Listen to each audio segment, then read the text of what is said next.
My name is Jonathan Carter, and this is a story of how love, betrayal, and quiet revenge changed my life forever. It started as a faint uneasiness I couldn't shake.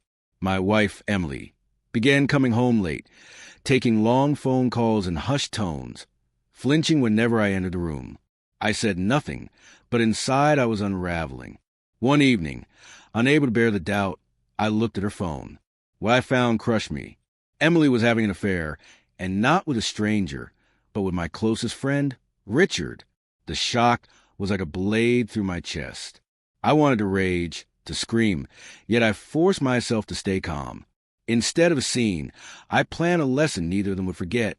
A week later, Richard's company hosted its annual gala. I was invited and I accepted, but that night I didn't arrive alone. I walked into the grand ballroom arm in arm with Richard's own wife, Sophia, the woman he had neglected for years. As we entered, the crowd turned to look. Conversation stopped. Emily froze where she stood, and Richard's face went pale. I lifted a glass of champagne and, loud enough for everyone to hear, said, "My name is Jonathan Carter, and tonight I've come with my wife's lover's wife." The room fell silent, the kind of silence that hums in your ears. Emily hurried toward me, her eyes wide.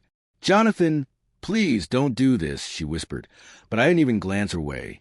Richard remained stiff and speechless while Sophia smiled lightly, her hand resting on my shoulder. She leaned close and murmured, "At last, someone taught him a lesson." That night, everything changed. I walked away from Emily for good.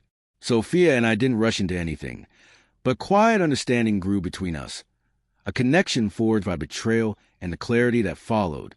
Sometimes betrayal breaks you beyond recognition, but if you stay composed, that same betrayal can open the door to an entirely new life.